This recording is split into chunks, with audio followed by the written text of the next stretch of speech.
Bonne récolte pour l'organisme Moisson Rive-Sud lors de son récent tournoi de golf. Entrevue avec le maire de Saint-Bruno de Montarville, la ville se positionne contre le projet d'expansion de l'aéroport de Saint-Hubert. Et l'équipe de hockey du Collège français de Longueuil entame sa pré-saison. Bonjour, ici Olivier Prince-Groslot. Bienvenue à Info Rive-Sud, vos 30 minutes quotidiennes d'information régionale. Voici vos nouvelles en bref. Le Bouchervillois Alexandre Ouellet se joint au parti du maire de la ville, Jean Martel, option citoyen-citoyenne, en tant que candidat aux élections municipales dans le district 2, Rivière-au-Pin. Tandis que le conseiller Raouf Abzi siégera comme candidat dans le district 7 de Normandie, à sa demande, puisqu'il y habite depuis 2008. C'est ce qu'a annoncé le maire Jean Martel lors d'une conférence de presse tenue mercredi. M. Abzi laisse donc le district 2 à M. Ouellet pour se joindre au district 7. Rappelons que c'est la conseillère Jacqueline Boubane qui siège au district 7 présentement. Mais le 12 août dernier, elle a annoncé son départ, tout comme deux autres conseillères, Magali Cueval et Lise Roy. En ce qui concerne Alexandre Ouellet, il a grandi à Boucherville et il réside depuis près de 20 ans dans le district 2.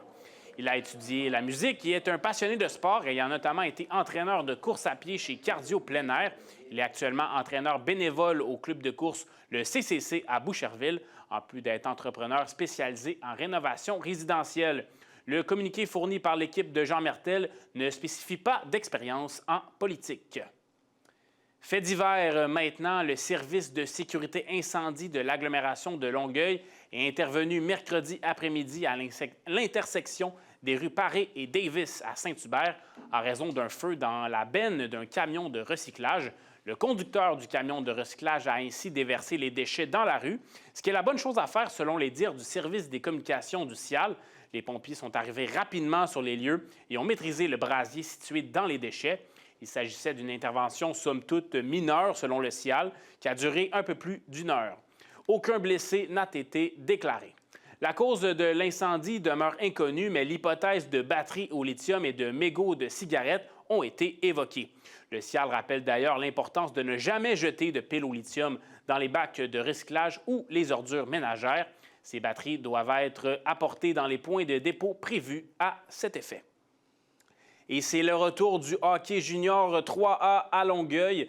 Dès ce vendredi, le 22 août à 19 h, l'équipe de hockey du Collège français de Longueuil entame sa pré-saison au Colisée Jean-Béliveau face aux Braves de Valleyfield, cette même équipe qui a vaincu le Collège français en finale de la Coupe Napa le printemps dernier. Les Longueuillois joueront 5 matchs préparatoires au total. Le dernier de ces matchs sera le 30 août du côté de Longueuil. Ce seront les premiers pas du nouvel entraîneur-chef de l'équipe, Jonathan Castonguay, derrière le banc. D'ailleurs, dans les prochaines semaines, Info Rive-Sud devrait être en mesure de s'entretenir avec M. Castonguay. Et nous aurons aussi le retour des chroniques hockey de François Riopel. La saison régulière du Collège français s'amorcera le 5 septembre, 19h30, une fois de plus contre les Braves de Valleyfield au Colisée Jean-Béliveau. Et on se tourne maintenant vers notre journaliste maison, Betty Desjardins. Bonjour, Betty. Bonjour, Olivier. On commence le tout avec Moisson Rive-Sud qui a amassé un grand montant d'argent lors de son récent tournoi de golf. Oui, ce mercredi avait lieu la 28e édition du tournoi de golf de Moisson Rive-Sud. Cette initiative a permis à l'organisme communautaire d'amasser plus de 176 000 donc pour lutter pour la sécurité alimentaire en Montérégie. Ce grand montant d'argent amassé équivaut à plus de 3 millions de dollars donc en valeur marchande de denrées. Comme pour chaque don de 1 dollar qui est fait à Moisson Rive-Sud, 17 dollars est distribué en denrées pour les gens dans le besoin dans la communauté. Donc l'organisme communautaire s'est d'ailleurs dit surpris d'avoir amassé un montant d'argent aussi important, considérant le contexte économique présentement, donc avec l'inflation, le haut du coût de la vie et les tarifs douaniers américains. Rappelons que Moisson Rive-Sud est la principale banque alimentaire de la Montérégie, donc elle couvre 75 du territoire. Je me suis entretenue avec Marie-Claude Savaria, qui est directrice du développement philanthropique de Moisson Rive-Sud. Donc voici ce qu'elle avait à dire concernant le nombre de personnes ayant besoin de cet organisme dans la région. On soutient 157 organismes tout au long de l'année. Donc, à travers ces organismes-là, c'est les personnes qui sont soutenues par les paniers d'aide alimentaire. Selon les dernières données du bilan fin Chaque mois, c'est 89 000 personnes qui sont soutenues par les services de Moisson Rive-Sud. Donc, que ce soit des gens qui bénéficient de repas et de collations au sein des organismes ou de personnes qui partent avec des paniers d'aide alimentaire. Depuis la pandémie, donc en 2020, Mme Savaria affirme avoir vu une hausse dans la demande de banques alimentaires. Donc, selon elle, la région du Grand Longueuil est celle qui est le plus touchée par cette problématique. Elle rappelle que Moisson Rive-Sud est toujours en demande donc, de bénévoles ou de dons. Toutes les informations sont disponibles sur leur site Internet. Et tant mieux si l'organisme est satisfait de la récolte, donc. Et j'ai parlé de hockey un peu en introduction. Ça me permet de faire un lien vers le soccer cette fois, car la Ville de Longueuil a annoncé des investissements importants lors de leur dernier conseil municipal, tout d'abord pour le parc Pierre-Laporte. Oui, c'est près de 3 millions de dollars qui seront investis pour ce parc, donc dans le but de réaliser des travaux pour le terrain de soccer synthétique et des travaux complémentaires. Donc, selon la Ville, les installations et les équipements de ce terrain seraient en fin de vie et ne répondraient pas aux besoins des citoyens. Il croit donc qu'il serait essentiel donc, de reconstruire le site comme il devrait être modernisé pour garantir la sécurité des résidents.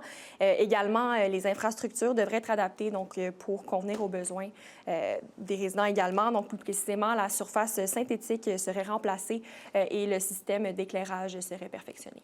Parfait, parfait. Et on reste du côté de Longueuil avec un investissement de plus de 3 millions de dollars qui a aussi été annoncé pour entretenir et réparer les systèmes d'éclairage des rues et des parcs de la ville. Exactement. Donc, l'octroiement de ce contrat permettrait à la Ville de pouvoir intervenir plus rapidement aux requêtes citoyennes qui sont en lien avec l'éclairage public. Il permettrait également d'assurer donc un service optimal, de prolonger la durée de vie des équipements et d'assurer des conditions sécuritaires dans les lieux publics. La conseillère de Georges d'Or, Mme Reine Bombo Alara, a révélé lors du dernier conseil municipal qu'elle a reçu des plaintes des résidents et des résidentes de son district en lien avec des bris de lampadaires, donc dans le secteur de Parc-Chanvert, le Jardin-Rouillard ou encore Jacques-Cartier-Ouest. Elle a encouragé les citoyens et les citoyennes à contacter le 311 lorsqu'ils prennent connaissance de lampadaires défectueux donc dans leur quartier. Celle-ci a également rappelé donc, que la Ville de Longueuil, tout comme d'autres villes au Québec, sont aux prises avec des vols de cuivre dans les lampadaires, donc ce qui pourrait expliquer cette problématique. Je rappelle que depuis 2024, 240 lampadaires ont été touchés par cette problématique à Longueuil et depuis le début de l'année 2025, on est déjà à plus de 60 lampadaires qui ont été touchés. Oui, ces fameux vols de fils de cuivre dont tu nous as parlé là, tout au courant de l'été. On va suivre ça certainement. Merci beaucoup, Betty, pour ton travail cette semaine. Merci, Olivier.